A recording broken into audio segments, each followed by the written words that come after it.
เป็นที่ใดเป็นที่ใดเฮ็ดหยังโยมื้อนี้เฮ็ดหยังโยเนาะศาสตร์หมอนมุ่งเพิ่นยังคือเก่าพี่น้องเอ้ยเนาะเอาห่มเจ้าว่าบ่ได้ห่มบ่จักดอกอันนี้ฮะบ่ได้ห่มบ่เอ้าเป็นยังคือบ่ห่ม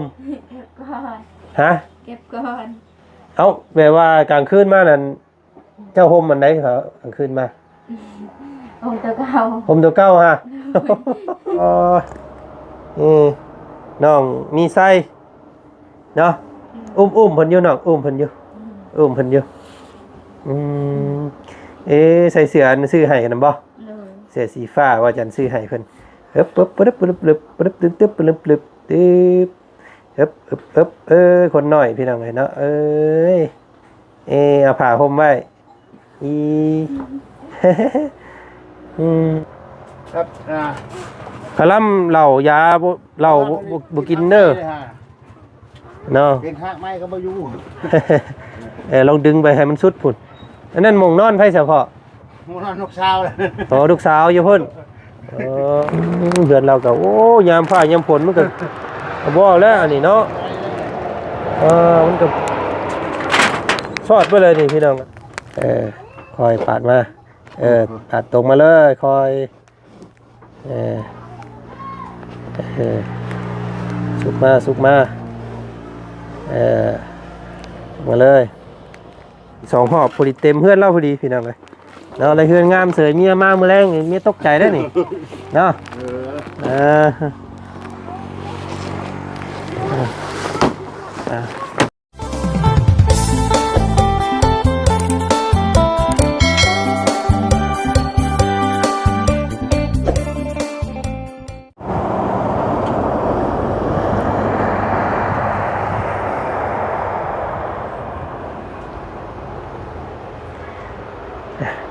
ทางผ้าเปิดสว่างมานี่พี่น้องเลยเนาะแสงแดดอุ่นๆกระทบกับสายลมเย็นๆพี่น้องเลยเนาะกับพอดีเป็นตะยูมานี่พี่น้องเลยเนาะบ่ฮ้อนบ่หนาวว่าซั่นซะพี่น้องเลยกำลังพอดีเนาะอากาศซ้ำนี่บ้านเฮาพี่น้องเลย23 24องศาพี่น้องเลยเนาะก็ถือว่าธรรมดาเนาะบ้านเฮาต่อพี่น้องไงทางเบาจันเนาะตัดภาพบรรยากาศมากับซ่องของเจจันเด้อพี่น้องเลยเนาะพาพี่พาน้องมาเปิดคลิปอยู่ภากตัดห้างเนาะข้างบ้านของน้องงามพี่น้องเลยเนาะตามคำเรียกห้องของ FC เนาะว่ารอเบิ่งรอส้มน้องครอบครัวของน้องทิ้งน้องงามอยู่เด้อว่าสันพี่น้องเลยเป็นยังไงแล้วว่าสันเนาะสิลงมือรีโนเวทเฮือนเพิ่นหรือว่าซ่อมเฮือนเพิ่นมื้อใดเนาะว่าสันพี่น้องเลยเนาะตอนนี้ทางบ่าวจันกำลังสะรอท่าทางแม่เพิ่นอยู่เด้อพี่น้องเลยเนาะแม่เพิ่นยังบ่ทันได้ติดต่อมาก็ต้องรอท่าแม่เพิ่นติดต่อมาพุ่นแล้วจังสิได้ดำเนินการเนาะพี่น้องเนาะเอาแนวใดก็แล้วแต่มื้อนี้ทางบ่าวจันเข้ามาเยี่ยมมายามถามข่าวอัปเดตน้องมีไส้พี่น้องเลยเนาะให้พี่ให้น้องได้เบิ่งได้ส้มอีกเติมเนาะมื้อนี้ก็เอาก่อนอื่นพี่น้องกราบทักทายสบายดีเด้อเนาะพ่อแม่พี่น้องหมู่เพื่อนกันหมดสุขสู่คนเจอกันกับบรรยากาศตอนเที่ยงๆพี่น้องเลยมื้อนี้เนาะแดดอุ่นๆมื้อนี้ก็เข้ามาตามคำบอกของแม่เพิ่นพี่น้องเลยเนาะแม่น้อยกับพ่อมอนเนาะพี่น้องเนาะที่เพิ่นซื้ออุปกรณ์การเฮือนให้ทางน้องทิ้งน้องงามเพิ่นแหละว่าซั่นซะมื้อนี้แม่เพิ่นหาครอบครัวที่จะเอาให้ได้แล้วว่าซั่นพี่น้องเลยเนาะศาสตร์ที่มันเดือนั้นมื้อนี้สิเป็นครอบครัวใดนั่นก็ไปพี่น้องเข้าไปเบิ่งไปชมนํกันกับครอบครัวของน้องงามกันเด้อเนาะสภาพเรือนซานก็ยังคือเก่าคือเดิมเด้อพี่น้องเลยเนาะยังบ่มีหยังเพิ่มเติมเพราะว่ายังบ่ทันได้ลงมือเฮ็ดไว้ซั่นซะเนาะจังได๋ก็มื้อนี้มาทักมาทายมาสบายดีน้องใส่เกาะพี่น้องเอ้ยสมอยสมีแท้เนาะเนาะน้องมีไส้น้องมีโชคมีไส้เพิ่นเนาะเนาะ สภาพเพื่อนซ่านเพิ่นก็ยังคือเก่าพี่น้องก็ยังเซาะใสยังใหม่คือเก่าอยู่เนาะสมกับแม่เพิ่นซื้อให้อีหลีพี่น้องเอ้ยน้องเพิ่นก็รักษาของเนาะใส่เลยโอ้พากันนอนอยู่ข้างในพี่อันนี้พี่น้องเอ้ยเนาะใส่สบายดีเนาะสบายดีเฮ้ยสบายดีโยทุกจ้าโย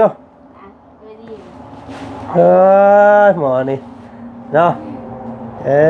เป็นที่ไหนเฮ็ดหยังโยมื้อนี้เฮ็ดหยังโยเนาะศาสตร์มอนมุ่งเพิ่นยังคือเก่าพี่น้องเอ้ยเนาะเอาห่มเจ้าว่าบ่ได้ห่มบ่จักดอกอันนี้ฮะบ่ได้ห่มบ่เอ้าเป็นหยังคือบ่ห่ม เก็บก่อน ฮะ เก็บก่อน เอ้าแปลว่ากลางคืนมานั่นเจ้าห่มอันใดครับกลางคืนมา องค์ตัวเก่า ห่มตัวเก่าฮะ โอ้ยตายแล้วอะไรพี่น้องเอ้ยห่มพื้นนั่นน้อยๆอะนะ เลย เนาะตายแล้วอันนี้พี่น้องเอ้ยเนาะผ้าห่มหนาๆบ่ห่มเป็นหยังคือบ่ห่มเนาะ เก็บก่อน อย่ามันเก่า เลย ใช่ ใส่อันเก่าเนาะมันเพิ่นห่มซำนั้นก็โอเคแล้วว่าซั่นซะเนาะยังเอาไว้คือเก่าอยู่พี่น้องเอ้ยมูลแต่หมอนเนาะ เลย หมอนกับมุ้งกับที่นอนพี่น้องเอ้ยเป็นที่ได้เข้าเฮาเบิดได้บ่ยังซำนี่ เลย พี่น้องเอ้ยเนาะทางเบานั่นเพิ่นเอามาให้แต่มื้อตะกี้พุ่นพี่น้องเอ้ยเนาะใช้หมอน้อยๆนี่ได้ซั่นเฮ้ยนอนเองแม่งโยนี่เนาะใส่ตื่นให้ป้าลุงเบิ่งแหน่เฮ้ยเย้พี่น้องเอ้ยเนาะอ๋อน้องมีไส้เนาะอุ้มเพิ่นอยู่น้องอุ้มเพิ่นอยู่ใส่เสื้ออันซื้อให้กันบ่ เลย เสื้อสีฟ้าว่าจันซื้อให้เพิ่นปึ๊บคนน้อยพี่น้องเอ้ยเนาะเอาผ้าห่มไว้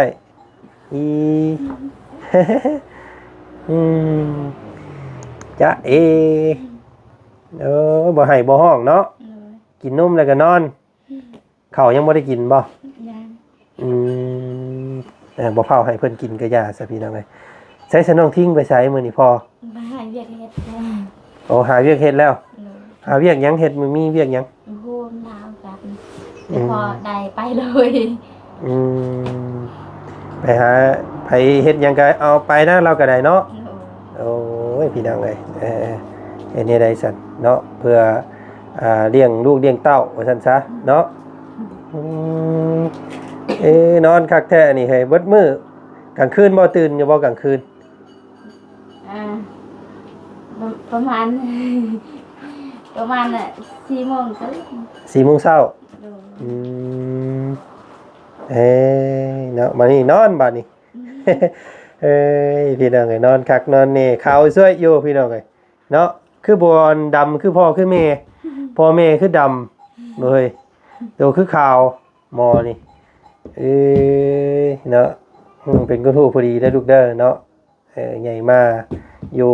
กับพ่อกับแม่เนาะหาเวียกเฮ็ดงานทำให้พ่อคือแม่เนาะผู้นี้น่ะคือพ่อผู้นี้เนาะคือน้องทิ้งผู้นี้ผู้นี้คือแม่พี่น้องเลยเนาะพอดีเลยได้เลยเนาะกินข้าวแล้วบ่ซะเจ้ามื้อนี้ ว่าต้มผัก ต้มผัก เลยยังต้องกิ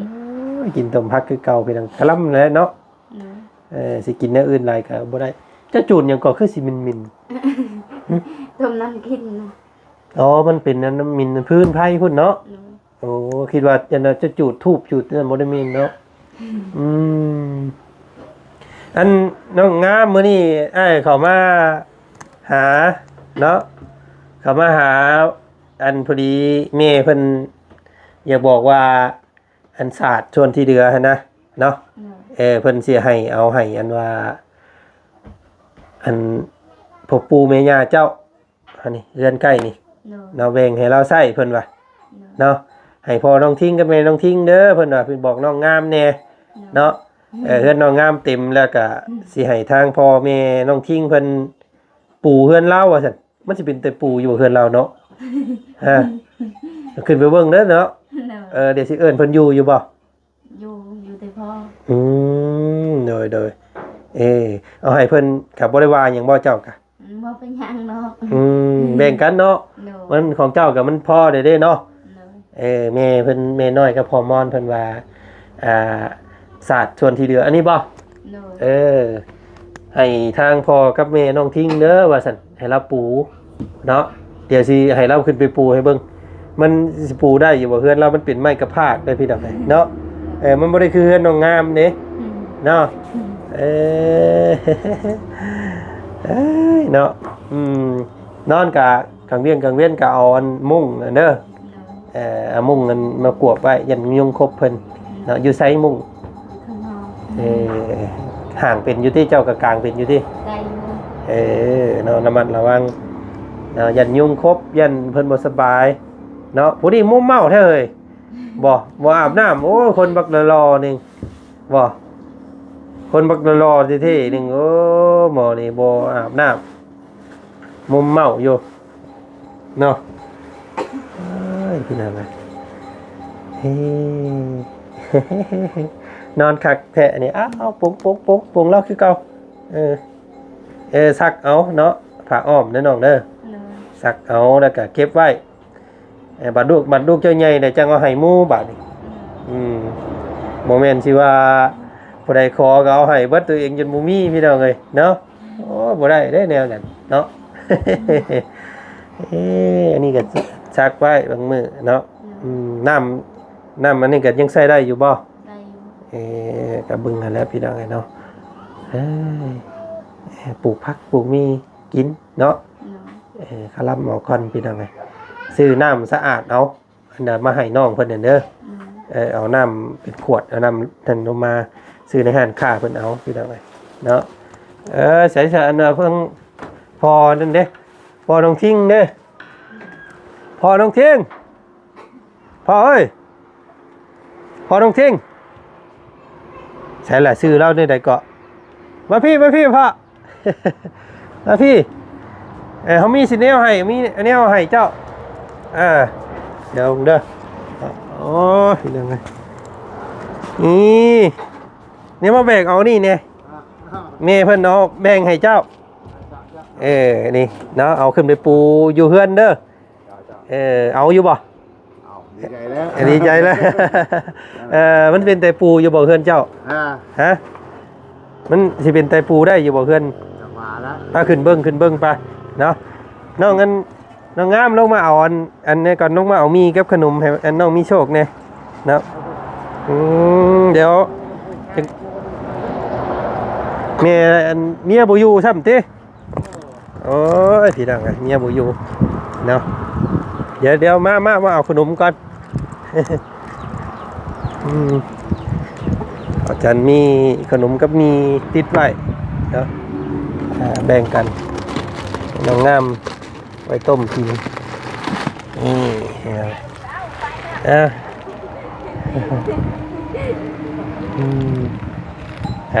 เด้อ ใจเด้อ เอาไว้ต้มกินเด้อขนมพร้อมมานะนี่ก็เป็นส่วนของว่าอาจารย์เองเลยพี่น้องนะอันนี้ไว้ให้น้องมีโชคเพิ่นไว้กินเด้อ โดยขอบใจ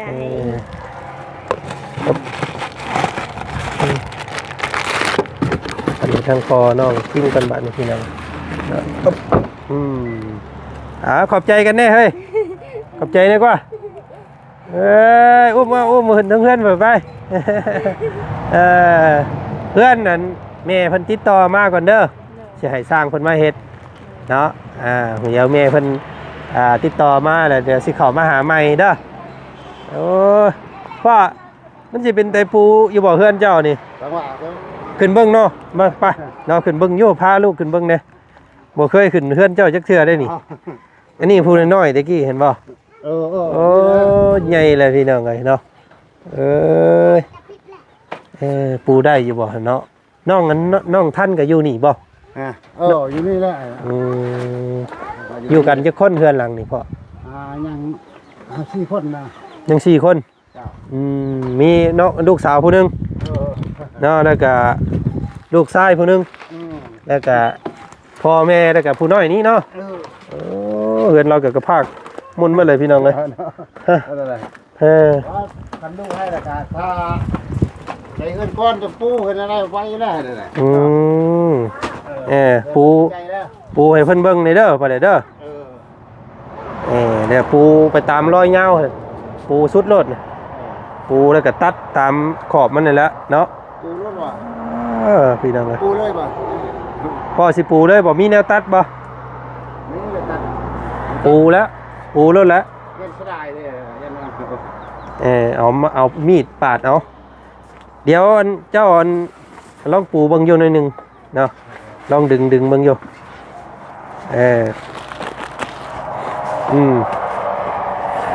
เดี๋ยวจังฮื้อตัวเก่านั้นออกเนาะคอยพื้นไป พอเป็นบวกเนี่ยไปเรียกมาได้นะ โอ้ แต่3 ปีนี่แหละเป็น โอ้มันเป็นยังคือบวม เป็นว่าแม่มันเคยเลยเราไม่ได้กินไม่ยาวไม่ได้กินเลยครับกะล่ำเหล้ายาเหล้าบ่กินเด้อเนาะ เป็นหักไม้ก็มาอยู่ ลองดึงไปให้มันสุดพุ่นอันนั้นหมองนอนไผเฉพาะ มูนอนนกเช้าเลย โอ้ลูกสาวอยู่พุ่นโอ้ยมานอนเลย นี่ดิดึงไปอีกดึงไปเอาเนี่ยมาตัดบัดนี้มีผ้าบ่พอมีผ้าบ่มาตัด เอาไปตัดมีตัด มีตัดมาตัดลูกสิพาเห็ดมาได้แล้วหันเนาะดึงไว้ซ้ำนั่นพอแล้วเอาดิกตัดมาตัดอยู่โอ้เราเงงามได้เฮือนบาทนี่พี่น้องเลยเนาะเฮือนงามตัวแบบ พอครับเป็นเงินให้ลูกแล้วก็แล้วพอละดีใจละให้ทิ้งเลยทำให้เฮานะ ใช้เด็กตัดมีบ่ ไม่ได้ชาเอาไปใส่ ตัดอยู่เฮือนเราก็โอ้ยามผ้ายามฝนมันก็บ่แล้วอันนี้เนาะมันก็ชอดไปเลยนี่พี่น้องเลยโอ้ยตายผ้าตัวนี้เราเห็นผมตัดผ้าก็ได้พอแต่ผ้าปาดดอดนี่ปาดมามงเจ้านี่มงเส้นไว้นี่เลยเอาสิจับให้คอยปาดมาปาดตรงมาเลยคอยสุกมามาเลย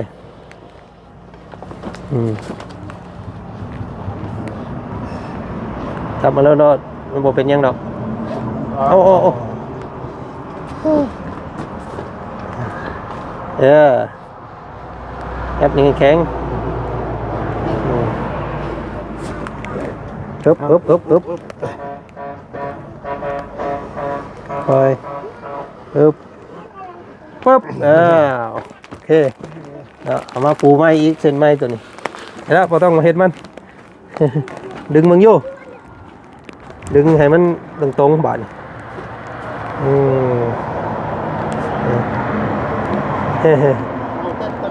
แม่นดึงแล้วก็ปูอีกตัวนี้ก็ปูไปเงาไปนี่อีกบาดเลยพอดี2 หอบพอดีเต็มเพื่อนเล่าพอดีพี่น้องเลยเนาะอะไรเพื่อนงามเสยเมียมาเมื่อแรงเมียตกใจได้นี่เนาะ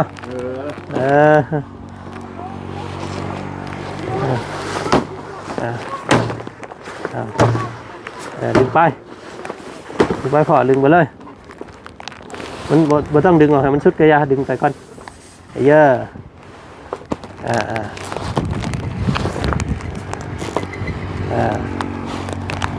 ห้ำเขาอีกห้ำเขาว่าอีกยันโอ้มึงเจ้าจู้ไพ่อยู่ไหนพี่บ่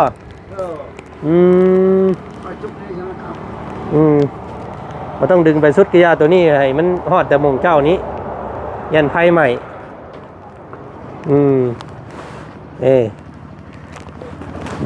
ดึงไปนี่ตัดมงนี่บัดนี้เอาผ้ามากีดเอาไว้สิพ่อ โอ้ยอยากเล่น ปีนี้ปีนี้เขาตัวนี้เลยเขาเฮ็ดเรียกเงินตีนึงกับอะไรเขาเป้านึงกับอะไรเพื่อทางกับทิศเฮ็ดเอาน้ำจีนตก15 ล้านเอามีดมาปาด ปาดนี่ปาดเส้นตัวนี้เด้อ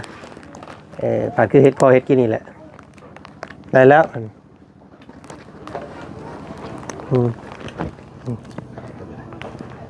มาซื้อด้วย ได้แล้วหันกันจับแข็งๆมือแข็งๆคอยซื้อมาเลยบ่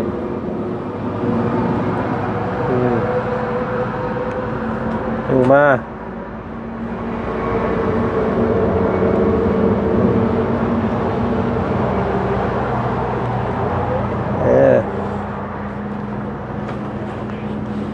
มงนั่นลูกสาวนอนหนูหันเนาะ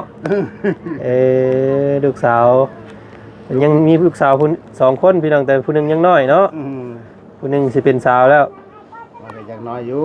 น้อยยังมันเป็นชาวธรรมดาแล้วปุ๊ดโตหนึ่งข้าวหนึ่งน้ำอยู่นี่เลยนี่เนาะอันนี้เอาไว้ให้ลูกสาวไว้ก็ได้อันนี้เอาไว้ให้ลูกสาวปูอยู่มุงเล่าหันพอดีแหละหันเนาะงามเด้บาทนี่นะนี่มาเนาะแต่ไม่จะดึงขึ้นพุ่นเด้อบาท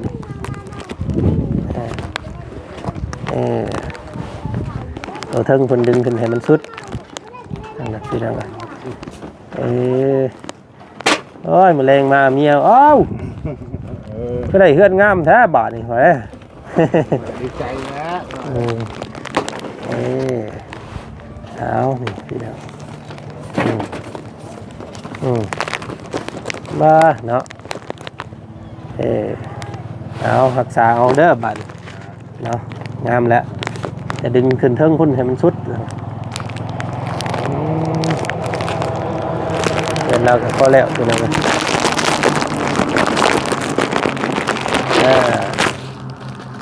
ดึงขึ้นให้มันสุดพุ่น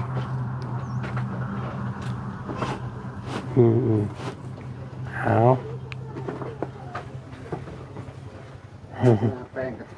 แล้วยังขึ้นปิดขึ้นเทิงพุ่นนอนมื้อแรงจังอุ่นได้มันจังบ่ลมบ่พัดก้นเนาะเอาห่ออันนี้ขนมเด้ออันนี้ขนมเอาไว้อันให้หมอน้อยนั่นกินขอบใจเป็นของทางแม่น้อยกับพ่อม่อนเด้อซื้อเพิ่นผ่าอันนี้เนาะเพิ่นอยู่ทางฝั่งไทยพุ่นแหละเนาะขอบใจเพิ่นแน่พ่อเนาะอยู่ดีมีแฮงเด้อฉันบอกเพิ่นได้ขอบใจทางหัวหน้าเพิ่นจักสิเว้าได้ช่วยไปยิ้มยามหน้างามก็ซ้ำยิ้มยามเฮาแล้วเฮาก็พอดีมกดีใจทั่วนั่นเฮาว่าโอ้ยท่านเบิดลูกไร่ก็คือเฮาได้แหละเนาะบ่ให้ได้เฮานี่เลยน้ำมือเฮาก็บ่อยู่แล้วจักปีเลยเจ้าน่ะจักปีเลยอายุ50ปลายนั่นแหละหันใจกับพืชหันใจก็ยากแข่งกับบวมเลยไปบ่ได้ไปกวดเบิ่งบ่เขาบ่ได้ไปกวดแล้วเขาสมัยนี้เพราะว่าแต่เงินหลายนะอยากไปนะว่าราคา4 ล้าน5 ล้านโดดนั่นน่ะก็เลยบ่ไปเนาะคือแต่คลำเราได้เด้อเราห้ามกินหยุดก่อนเดาเขาบ่ได้กินเลย2 ปีนี่น่ะเราก็ต้มน้ำต้มในกินหักไม้หักยานี่ไรจ้ะอยู่ดีไม่แห้งดูเว้ยโดยพอเนาะเดี๋ยวสิมาดินน้ำไม้เด้อพอเด้อพี่น้องบ่ได้เคยขึ้นเฮือนเพิ่นจักเทื่อขึ้นมื้อแรกเลยมื้อนี้พี่น้องเอ้ยเนาะเฮือนก็บ่มันสิไปเบิดเลยนี่ยามฝนนี่เปียกเบิดนี่พี่น้องเอ้ยเนาะไปไม่โอ้ยเอาพี่น้องเลยเนาะจะซอยเดือกันไปจะจังได้เสร็จพี่น้องเลยเนาะมื้อนี้ทางแม่เพิ่นว่าให้ทางพ่อน้องทิ้งแม่น้องทิ้งเด้อว่าซั่นเนาะปันให้เราพอได้ปูเพื่อนว่าซั่นพี่น้องเลยเพิ่นก็โอ้เนาะเอาพี่น้องเลยก็ขอบพระคุณทางแม่เพิ่นหลายๆมื้อนี้เนาะส่วนบ้านน้องงามยังสรออยู่เด้อพี่น้องเลยเนาะรอให้แม่เพิ่นติดต่อมาแต่เฮาจังซื้ออุปกรณ์มาให้น้องเพิ่นเฮ็ดต่ออีกพี่น้องเลยเนาะเอามื้อนี้มาอัปเดตน้องมีไส้ให้พี่น้องเบิ่งโอ้ยสวยอยู่พี่น้องเลยเนาะเป็นงูหูพอดีเด้อบังคำเด้อเนาะแต่ป้าก็เด้อน้องงามเด้อเอาลูกอยู่เฮือนถ่าเด้อ เดี๋ยวเพิ่นติดต่อยังมาเดี๋ยวสิเข้ามาหาใหม่อีกพี่น้องเอ้ยเนาะเอามื้อนี้ทางวาจันทร์ขอตัวก่อนเด้อเนาะพบเจอกันอีกคลิปหน้าเนาะมื้อนี้มามอบเสื้อน้ำมันให้ทางพ่อน้องทิ้งเพิ่นเนาะเราก็บ่สบายว่าซั่นพี่น้องเอ้ยโอ้ยเนาะลูกได้คือเฮาได้แล้วว่าซั่นเราก็ได้เนาะเอาอยู่ดีมีแห้งพี่น้องเอ้ยเบิดสุขสุขคนโชคหมานร่ำรวยเฮงๆปังๆร่ำๆรวยๆเนาะค้าขายไงมือเนาะในการใช้ชีวิตให้รุ่งเรืองเนาะในการงานพี่น้องเอ้ยเนาะโชคหมานร่ำรวยมื้อนี้ไปแล้วสบายดี